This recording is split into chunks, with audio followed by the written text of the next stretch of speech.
Magnetic flux क्या होता है? अगर हमारे पास कोई भी एरिया है, उसमें से कोई मैग्नेटिक फील्ड लाइंस निकलेंगी तो हम बोलते हैं इस एरिया में कुछ फ्लक्स है।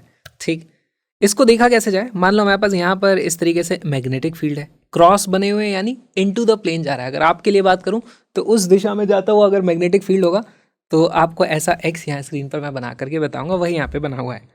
अब अगर हमारे पास यहाँ पर कुछ इस तरीके से एरिया है, लेट्स से ये मेरे पास आ गया एक एरिया।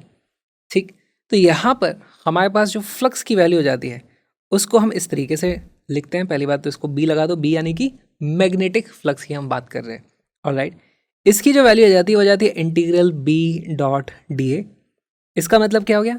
छोटे छोटे यहाँ पे आप एरिया कंसिडर करो, छोटे छोटे एरिया को डी ए बोलेंगे और मैग्नेटिक फील्ड और उस डी ए दोनों वेक्टर हैं उनका डॉट प्रोडक्ट कर लेना। ठीक, और यहाँ से अगर मैं इसको इंटीग्रेट करूँ, मान लो मेरे पास मैग्नेटिक फील्ड यूनिफॉर्म है। यूनिफॉर्म मतलब सभी जगह मैग्नेटिक फील्ड की वैल्यू बराबर है। जैसे यहाँ पे भी अगर 5 टेस्ला है तो यहाँ पे भी 5 टेस्ला है, यहाँ पे भी 5 टेस्ला है। इसको बोलते हैं यूनिफॉर्म मैग्नेटिक फील्ड, सब जगह यूनिफॉर्म है। तो इसकी जो वैल्यू आ जाती है वो आ जाएगी मेरे पास vector B dot vector A. इस तरीके से ये कब हो गया जब हमारे B is equal to uniform, ऐसे लिख देते हैं। ऑलराइट, और जैसे ही मेरे पास ये वैल्यू आ जाएगी, इसी को मैं लिख सकता हूँ। देखो, कोई भी दो वेक्टर्स को डॉट प्रोडक्ट करते हैं तो हमें क्या मिलता है? हमें मिल जाता है बी ए, हम लगा देते हैं यहाँ पर कॉस थीटा। अब यहाँ पर बात आती है, देखो इस पर बहुत ही बढ़िया बढ़िया सवाल पूछे जा सकते हैं। कैसे कि अगर मान लो मेरे पास ये एरिया है तो एरिया वेक्टर इसके परपेंडिकुलर वाले को हम लेते हैं, है ना। अगर ये मेरे पास एरिया है तो एरिया वेक्टर ये हो जाएगा।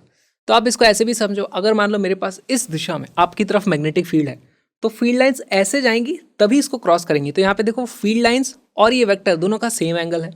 वहीं अगर मैं इस तरीके से परपेंडिकुलर कर दूं इसको, तो अब देखो फील्ड लाइंस जा तो यहाँ से रही हैं, उस एरिया को क्रॉस करके नहीं जा रही हैं, वो उसके पैरेलली साइड से निकल गई, कोई भी इसको क्रॉस करके नहीं जाएगी। तो ऐसे में इनका डॉट प्रोडक्ट भी जीरो आता है। क्यों आता है? मैग्नेटिक फील्ड लाइन उधर है, एरिया का वेक्टर इधर है, दोनों के बीच में 90 डिग्री का एंगल आ जाता है, हमारे पास cos 90 की वैल्यू हो जाती है जीरो। इस तरीके से हम इस चीज़ को समझ सकते हैं। अब ये जो चीज़ आती है हमारे पास, ये आती है एक स्केलर क्वांटिटी है। ऑलराइट, इसकी यूनिट एक नई बना दी गई है, वेबर। ओके, अब एक बात बताओ, हमारे पास मैग्नेटिक फील्ड तो होता था भाई टेस्ला, और हमारे पास एरिया होता है मीटर स्क्वायर में। तो यस, टेस्ला मीटर स्क्वायर को ही आप वेबर भी लिख सकते हो। लेकिन यहाँ से उल्टा कर देते हैं, यहाँ से हम बोलते हैं कि भाई हमारे पास मैग्नेटिक फील्ड की जो यूनिट है टेस्ला, उसको कई बार ऐसा भी लिख दिया जाता है वेबर पर स्क्वायर मीटर। आपने ये चीज़ कई बार पढ़ी होगी, सोचते होगे ये मैग्नेटिक फील्ड की नई यूनिट कहाँ से आ गई? भाई वो यहाँ से आई है। अब यहाँ पर एक इंपॉर्टेंट चीज़ आती है, देखो हमारे पास इलेक्ट्रोस्टैटिक में भी हम फ्लक्स की वैल्यू देखते थे और हम क्या लिख देते थे? कोई भी हमारे पास क्लोज इस तरीके से बॉडी है, उससे जो टोटल फ्लक्स बाहर निकलता था हम क्या बोलते थे? टोटल फ्लक्स की जो वैल्यू होती थी वो हो जाती थी हमारे पास charge enclosed upon epsilon naught. यहाँ पे भी वैसा ही हो सकता था, बस यहाँ पर मैग्नेटिक फील्ड लाइंस, हमारे पास ऐसा कोई चार्ज एग्जिस्ट नहीं करता ना मैग्नेटिक चार्ज की वहाँ से फील्ड लाइंस निकल रही थी, ऐसा होता नहीं है। मैग्नेटिक फील्ड लाइंस हमेशा क्लोज लूप बनाती हैं।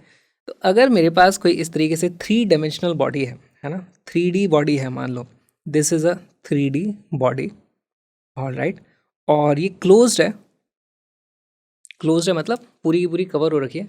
तो जितनी भी यहाँ से फील्ड लाइंस आएंगी, मान लो ये मेरे पास फील्ड लाइंस इस तरीके से जा रही हैं, ठीक, तो जितनी अंदर आएंगी उनको बाहर आना ही पड़ेगा।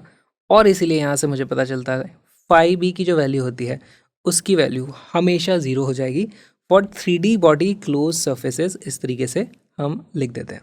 तो कई बार इस चीज़ पे बेस भी डायरेक्ट सवाल आ जाते हैं, तो वहाँ पर मैग्नेटिक फ्लक्स की वैल्यू हमेशा ज़ीरो होगी। अब यहाँ पर एक और बात बताओ, हमारे पास अगर इस तरीके की सिचुएशन है तो यहाँ पर तो हमारे पास इस तरीके से प्लेन ऑब्जेक्ट है, ये 3 डायमेंशनल बॉडी तो नहीं है, मतलब प्लेन मानो है, एक्चुअली ये 3 dimensional.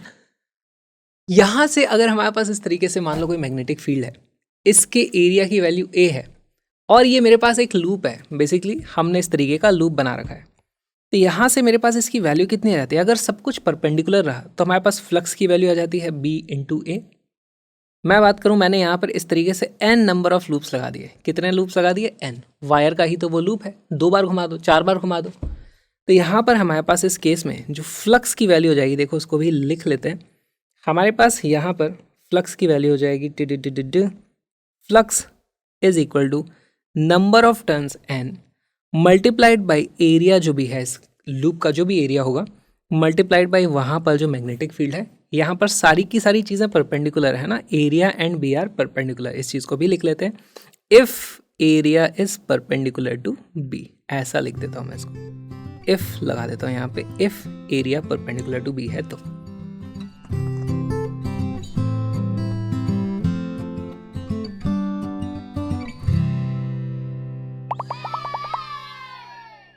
A circular disk of radius 0.2 meter is placed in a uniform magnetic field of induction इतना वेबर पर स्क्वायर मीटर। देखो टेस्ला की जगह अब की बार वेबर पर स्क्वायर मीटर दिया है। In such a way that its axis makes an angle of 60 degree with B, the magnetic flux link with the disc is. बहुत ही अच्छा सा सवाल है, वीडियो को पॉज करो, एक बार सॉल्व करने की कोशिश करो।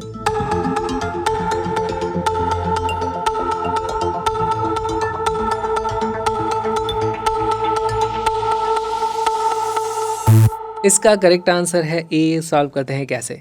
सबसे पहले तो ज्योमेट्री बना लेते हैं। वैसे आप डायरेक्टली फॉर्मूला लगा करके सॉल्व करके आंसर निकाल चुके होगे अब तक, मैं अज्यूम कर रहा हूँ। यहाँ पर हमारे पास मैग्नेटिक फील्ड है, फिर हमसे बोला गया है कि कॉइल है जिसका एरिया इससे एंगल नहीं बना रहा है, एरिया वेक्टर है ना, इस तरीके से ये मान लो हमारे पास इस तरीके से एरिया वेक्टर है। दिस एरिया वेक्टर इसने बना रखा है एंगल 60 डिग्री, करेक्ट।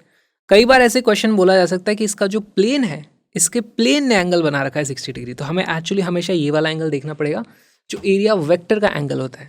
यहाँ पर हमारे पास फ्लक्स की वैल्यू आ जाएगी, flux is equal to area, number of turns है कि यहाँ पे कोई नंबर ऑफ टर्न्स नहीं है, तो area into B into cos of 60 हमारे पास वैल्यू आ जाएगी।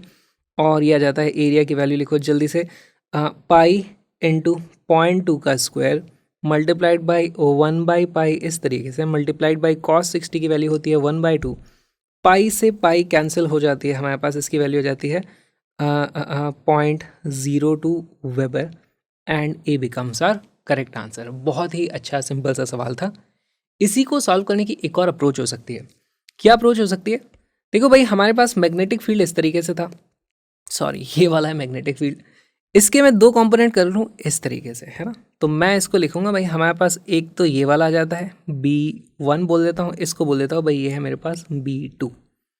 इसके कारण कोई भी फ्लक्स नहीं होगा, हमारे पास जो भी फ्लक्स होने वाला है इसके कारण होगा, है ना। ये जो B2 है इसके कारण कोई भी फ्लक्स नहीं होगा इस एरिया में से, सिर्फ इस वाले के कारण होने वाला है। और ये जो B1 की वैल्यू है इसको भी आप लिख सकते हो, B1 की वैल्यू कितनी है, B cos 60, इस तरीके से लिखा जा सकता है। तो यहाँ से भी मेरे पास फ्लक्स की जो वैल्यू हो जाती है वो AB1 आ जाएगी इस तरीके से, और उसकी वैल्यू हो जाती है AB cos ऑफ 60। अगेन आप देखोगे आपको सेम आंसर यहाँ पे भी मिल जाएगा। ये जो छोटा सा वीडियो आपने देखा, एक छोटा सा पार्ट है प्यारे से सुंदर से बढ़िया से कलरफुल से क्रैश कोर्स का, जिसमें 11th और 12th दोनों के सारे कॉन्सेप्ट्स को कलरफुल ग्राफिक्स के साथ हमने कवर किया था कि आपके दिमाग में कोई डाउट ना बचे, और हर तरीके के PYQs को भी इंक्लूड कर लिया था कि बहुत ज़बरदस्त प्रैक्टिस हो जाए। तो link is in the description, आ जाओ, अच्छे से स्ट्रक्चर्ड तरीके से पढ़ाई करेंगे और बहुत सारी प्रैक्टिस भी कर लेंगे। साथ में कलरफुल PDFs भी आपको वहाँ पे मिल जाएंगी एब्सोल्युटली फ्री में, तो जल्दी आओ, डाउनलोड करो। मिलते हैं स्ट्रक्चर्ड कोर्स में।